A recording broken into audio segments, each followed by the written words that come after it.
네, 강프로입니다. 오늘 HLB가 그쵸 2%대 강세를 보였습니다. 저가부터 따지면 한 100% 정도 상승세가 나왔는데 이럼에도 불구하고 고가에서 아직 조정을 주지 않고 있다는 건 엄청난 매수세가 대기하고 있다는 게 됩니다. 이 부분을 잊지 마세요. 자, 그리고 제가 계속해서 말씀드리죠. 주가가 올라가는 시작점은요, 저가부터 시작하는 게 아니라 신고가 이후부터 시작하고 가는 겁니다. 그리고 나서 저가는 아예 다 버리는 거예요. 내가 만약에 장기간 물려 있었다. 그러면 어떻게 될까요? 한 가지 내용밖에 없어요. 지금은 매도의 의미가 없다. 그렇죠?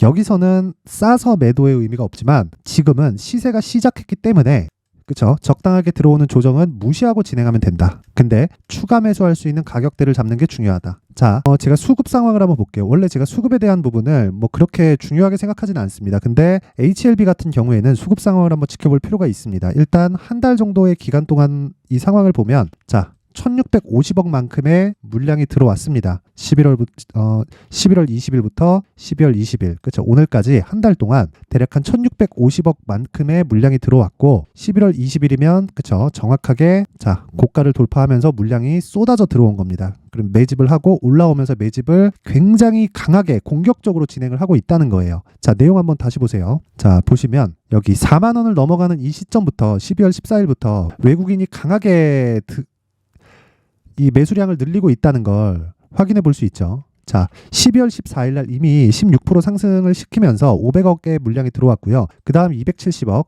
120억, 150억, 180억 매일매일 매수해요. 올라가면 올라갈수록 외국인의 매수세가 늘어나고 있다는 겁니다. 자, 근데 5월달 있죠. 5월달에 어떤 일이 발생했죠? FDA에 그렇죠. FDA에 판매 허가 신청에 들어갔습니다. 이건 임상이 아니에요. 임상이 아닙니다. 임상 끝났고 판매 허가 신청에 들어왔고 이번에 새로운 이슈가 하나 더 붙었죠. 그렇죠. 폐암 쪽과도 연관이 있다. 자, 근데 이게 이럴 수밖에 없는 게 원래 리보세라닙은 범용성을 가지고 있었습니다. 리보세라닙이 처음 개발될 때 위암 치료제로 개발이 됐고요. 위암 치료에 대한 임상을 중국에서 거쳤을 때 완치 환자가 발생을 했습니다. 근데 주목을 받았었던 이유는 왜 그러냐? 리보세라닙은 주사제가 아니라 먹는 약입니다. 먹는 약. 그렇죠? 그래서 지금까지 임상을 거쳤고 판매 허가 신청까지 들어간 항암 신약으로서는 한국 시장에서는 최초입니다. 최초. 그 이야기를 드리려고 지금까지 이야기를 드린 겁니다. 자, 근데 왜 외국인이 이렇게 쓸어 담을까요? 그렇죠? 무언가 이유가 있을 거다. 그 이유를 우리는 뭔지 추측은 하지만 뭔지 정확하게 알 수는 없다. 그렇기 때문에 가격을 보자는 겁니다. 가격을. 뭔가 있어요. 외국인은 우리보다 정보에 빠르죠. 그렇죠? 그래서 시세를 만들어냅니다. 이걸 개인들이 만들어낼 수 있을까요? 못합니다. 하지만 가격을 보잖아요.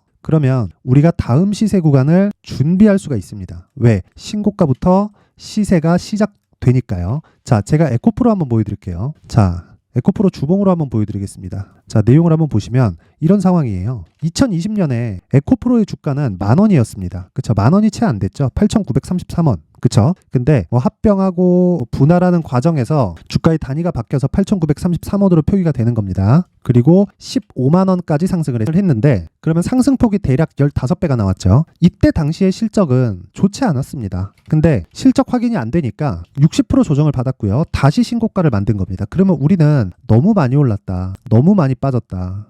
다시 신고가다. 여기부터 추적하는 겁니다. 밑에는 다 버리세요. 아예 다 버려야 됩니다. 여기까지 내가 다 먹으려고 하면 보유기간이 너무 길어질 수 있어요. 그리고 나서 2023년에 15배, 그쵸? 10만 원에서 150만 원까지 올라가는 엄청난 시세를 발생시킨 건데 왜? 금리가 가파르게 인상했었던, 그쵸? 경기가 큰일 났다던 그런 상황에 에코프로는 신고가를 다시 만들었을까요? 가격이 먼저 우선돼야 된다는 겁니다. HLB 같은 경우에도 마찬가지예요. 자, 실적 볼까요? 어때요 지금? 자, 보세요. 어떻습니까? 실적을 보고 매매하는 게 아니에요. 에코프로 볼까요? 에코프로 자 보세요. 2020년도부터 21년도까지 600억대였어요. 근데 올해 확인된 실적, 즉 22년도의 실적을 23년 초에 확인하죠. 그 실적이 6천억입니다. 자, 그러면 실적에 대한 확인은 이미 그쵸? 23년 돼서 하고 나서 주가가 올라간 거예요. 근데 이미 신고가를 만든 게 15배 오른 가격을 다시 탈환한 게 작년이었다는 거죠. 실적이 나오기 전에. 그래서 주가가 실적보다 더 빠르다는 거예요. 결과적으로 주가가 실적을 따라간다? 아닙니다. 실적이 주가를 따라오기 마련입니다. 그 부분을 아셔야 되고 여기서 정확하게 실적하고 주가는 맞을 수가 없는 게 주식시장에서는 프리미엄이 작용을 하고요. 플러스 프리미엄도 작용하지만 마이너스 프리미엄도 작용하기 때문에 그 프리미엄에 대한 즉 권리에 대한 그 기준을 우리가 이해한다면 주가가 이렇게 움직이는 걸 이해할 수 있을 겁니다. 자, 그러면 답은 하나예요. HLB를 지금 우리가 볼 때 어떻게 봐야 될까요? 딱 한 가지 내용밖에 없어요. 조정 구간에 매수할 수 있는 가격대를 찾자. 그리고 그 가격대는 신고가 이후부터 찾아야 된다. HLB는 지금 신고가 종목이다. 그리고 외국인이 쓸어담고 있다. 무언가 내용이 있을 거다. 우리는 그 내용을 나중에 알게 될 텐데 지금부터 공략을 해야 되고 그 시작점인 신고가 구간에 왔기 때문이다. 즉 가격이 중요하다는 거죠. 자, 그래서 그 가격에 대한 부분을 말씀드리기 전에 제가 소통방에 대해서 안내 말씀을 드리고 가겠습니다. 우선 소통방은 무료로 진행을 하고 있고요. 그리고 신고가 매매만을 합니다. 뭐 이런 종목은 하고 저런 종목은 안 하고 그런 게 아니라 무조건 그냥 신고가만 진행한다. 이렇게 보시면 됩니다. 그래서 어떤 종목을 진행을 하고 있는지 내용을 한번 확인해 볼게요. 제가. 자, 오늘 같은 경우에도 그래요. 12월 20일 한익스프레스, 시노펙스 두 개 다 신고가 종목이고요. 이 중에서 한동훈 관련주가 요즘에 이슈죠. 그래서 한익스프레스를 한번 보겠습니다. 오늘 25% 상승 마감이 됐고 시가 기준에서 10% 정도 수익 구간에 마감이 됐습니다. 근데 왜? 오늘 강세를 보였고 한동훈 장관이 오늘 특별한 코멘트를 했죠. 비대위원장으로 갈 수 있다는 그 내용이 오늘 나왔는데 왜 이때 이미 신고가를 달성했을까요? 가격이 먼저 간다는 거예요. 실적이나 어떤 특별한 이슈가 아니라 재료 측면에서 봐도 가격이 먼저 반영을 한다는 겁니다. 그래서 이쪽부터 추적을 했기 때문에 제가 오늘 잡을 수 있었던 거지 오늘 갑자기 확 뜬다, 와 간다 이래서가 아닌 거예요. 자, 그럼 생각해 볼게요. 총선이 4월 달입니다. 4월 달. 그렇죠. 총선이 4월 달인데 4월 달 이후에 총선이 끝나고 나면 대선 전국으로 들어가겠죠. 그렇죠. 이러면 어떻게 될까요? 다시 대선 테마가 활개를 칠 겁니다. 그렇죠? 그러면 우리는 거기서 뭐 누가 되든 뭐 정치적인 건 뭐 잘 모르겠고요. 그렇죠? 잘 모르겠어요, 저는. 근데 진짜 중요한 건 내가 돈을 버는 거다. 돈을 어디서 벌지는 이미 다 나와 있는 겁니다. 그렇죠? 시세가 증명을 해주고 있어요. 그래서 한익스프레스 정확하게 장 시작 전에 8시 54분에 진행됐죠. 그렇죠? 시노펙스 마찬가지고요. 자, 그리고 쭉 올려서 보면 자, 어저께 그 두산 로보틱스를 진행을 했죠. 8시 50분 장 시작 전입니다. 두산 로보틱스도 보면 자, 오늘 12% 강세 마감이 됐습니다. 그쵸? 어저께 공략을 해서 신고가 종목이고 강세 마감이 됐다. 신고가 매매를 했을 때 이런 상황이 발생하는 겁니다. 어보브 반도체. 자, 보세요. 오늘도 소폭 상승했지만 어저께 시가 공략이 됐죠. 8시 53분. 어제 상한가, 오늘 갭상승. 그쵸? 굳이 매도할 필요가 없다. 반도체는 지금 대세니까요. 자, 이런 매매를 할 수 있어야 됩니다. 어디서 나와요? 이게 신고가에서 나온다. 자, 그래서 내가 시장 주도주를 정말 잘 못 잡겠다 하시는 분들이 있으면 이번에 소통방으로 들어와서 매매를 어떻게 하는지 배우세요. 그리고 제가 딱 무료로 진행을 하지만 원래 입장 제한을 걸어두고 있다가 연말 이벤트로 제가 1000분까지만 입장을 받도록 할 테니까 일단 구독과 좋아요, 그렇죠? 구독과 좋아요 부탁드립니다. 그리고 시간 좀 괜찮으면 댓글 하나씩 달아주시고요. 그리고 상단에 있는 전화번호로 참여, 자, 참여라고 문자를 보내주시면 제가 소통방 입장 링크를 여기 문자 보내주신 번호로 제가 입장 링크를 보내드리고요. 자, 연말 이벤트로 제가 여기 수익 모델 그리고 신고가 검색기를 함께 준비를 해왔습니다. 그쵸? 정확하게 준비를 해왔으니까 요 내용 같이 보내드릴게요. 구독과 좋아요 꼭 부탁드리고 상단에 있는 전화번호로 참여, 자, 참여라고 문자를 보내주시면 제가 여기 수익 모델과 신고가 검색기 그리고 여기 그 강프료 소통방 입장 링크를 순차적으로 공유를 해드리도록 하겠습니다. 자, 그리고 HLB로 다시 돌아와서 보면요. 더 갑니다. 그리고 진양고 내장이 뚝심이 있는 사람이에요. 이거 자 보세요. 600억 적자, 1000억 적자, 700억 적자 5년치 볼까요? 이래요. 지금 200억, 400억, 600억, 1000억, 700억 이런데 지금 10년 이상 이끌어오고 있습니다. 신약 개발 하나 보고. 그쵸. 근데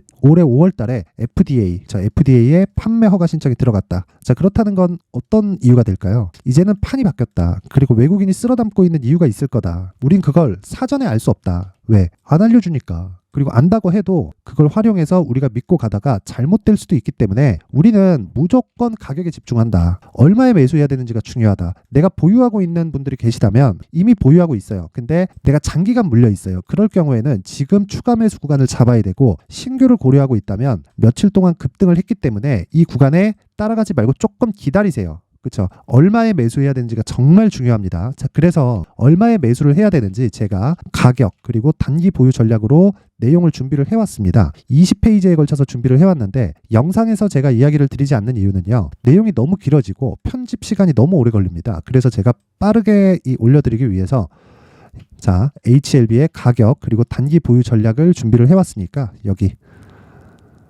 구독과 좋아요, 그렇죠? 구독과 좋아요 부탁드리고 상단에 있는 전화번호로 숫자 3, 자, 숫자 3이라고 문자를 보내주시는 분들에 한해서만 제가 HLB의 가격 그리고 단기 보유 전략을 공유해 드리도록 하겠습니다. 자, 항상 시청해 주셔서 감사드리고요. 그리고 HLB뿐만 아니라 어떤 종목이든 신고가를 도달해야 시세가 강하게 나갑니다. 이 부분 반드시 기억을 하셔야 돼요. 그리고 무엇보다 HLB 이제 시작입니다. 판매 허가 신청이 나오잖아요. 이제는 숫자를 찍어야 되는 구간까지 왔어요. 숫자 찍힙니다. 판매 허가 신청 통과되고 나면 그 다음에는 실적이 바로 전환되기 시작할 거예요. 이 약이 뭐 법령적인 부분도 있지만 약국에다 파는 약이 아니에요. 그렇죠? 항암제입니다. 그리고 10년 이상의 이 개발 기간을 거쳤고 FDA의 판매 허가 신청까지 들어갔다는 건 임상하고는 이제 뭐 전혀 뭐 그냥 싹 다 그냥 무시해도 되는 거고, 무엇보다 금리까지 내리잖아요. 제약주들의 움직임은 상당히 좋아질 수 있습니다. 그래서 그 부분까지 싹 다 고려해서 신고가 매매를 해야 된다. 그렇죠? 자, 그래서 제가 연말 신고가 매매를 어떻게 해야 되고 어떤 식으로 해야 되는지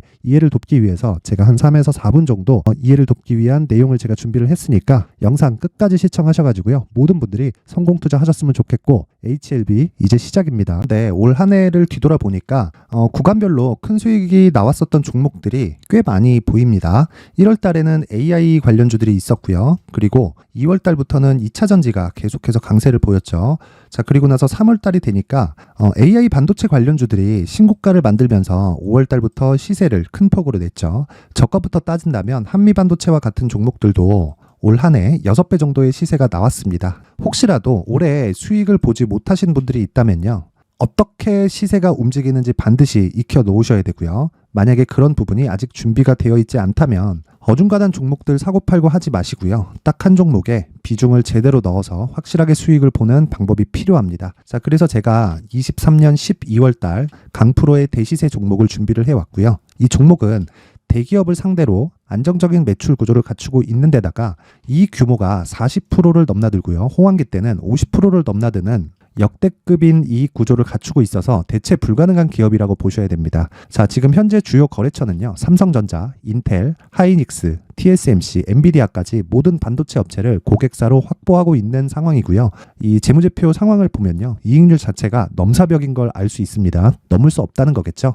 첫 번째 급등 포인트를 보면요, 앞서서 보여드렸었던 실적은요, 23년도 개화 시기에 접어들었었던 AI 반도체의 실적이 포함되지 않은 실적입니다. 자, 그런데 올 한 해 개화 시기에 접어들었었던 새로운 반도체의 실적치가 더해지면요, 질적인 성장보다 양적인 증가가 함께 이루어지게 되고요. 그런 부분을 한미 반도체가 이미 시세로 보여줬죠. 저가부터 6배 강세를 보인 상황이 있습니다. 강프로의 무료 소통방이죠. 어떻게 매매를 했느냐? 5월 25일 날, 그쵸? ISC를 49,800원에 매수를 했고요. 자, 그리고 나서 2달도 되지 않아서 한 100% 정도의 수익을 만들어냈습니다. 자, 근데 6월 2일 날 내용 한번 확인해 보시면, 자, 한미반도체 26,000원까지 올려서 잡겠다는 내용이 있죠. ISC와 함께 새로운 반도체 관련 종목입니다. 이때 당시 가격이 25,650원이었는데 그냥 올려서 잡으라는 거겠죠.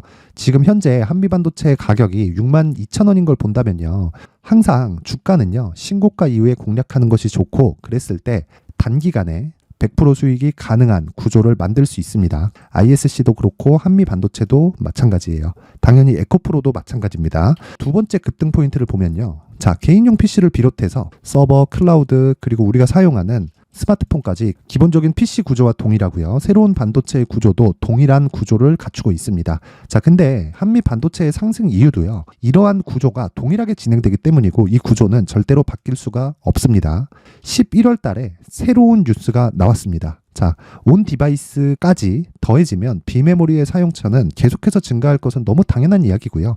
그런 부분을 감안했을 때 이 기업은요, 질적인 부분에 대한 성장이 아니라 양적인 증가까지 이룰 수 있는 상황이 된 겁니다. 한미 반도체의 시세를 보면 아직은 굉장히 저렴한 상태를 유지하고 있고요. 세 번째 상황을 보면요, 엔비디아의 실적인데요, 그건 올해 초 대비해서 4배 정도의 상승폭이 나왔고요. 주가도 그 정도가 당연히 올랐죠.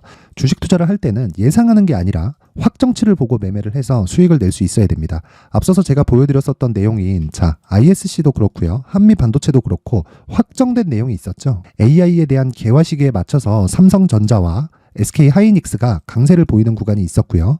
엔비디아가 강세를 보였습니다. 자, 삼성전자도 그렇고 하이닉스도 그렇고 엔비디아도 마찬가지고요. 생각해 보시면 세력들이 어찌할 수 없는 정도의 사이즈를 가지고 있는 그런 종목들이죠. 그렇기 때문에 제가 계속해서 이야기를 드리는 겁니다.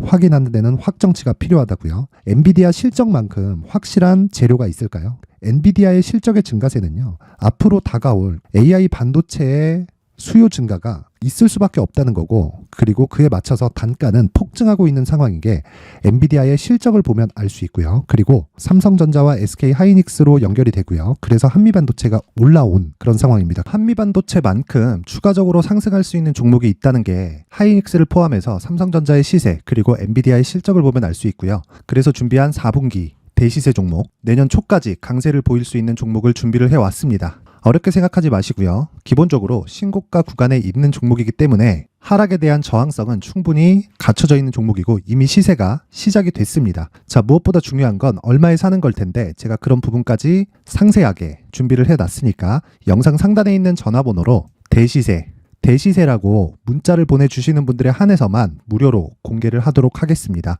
매매하는 과정에서 수익이 잘 안 난다 하시는 분들은 이 종목 딱 받아가서 큰 수익 내셨으면 좋겠습니다.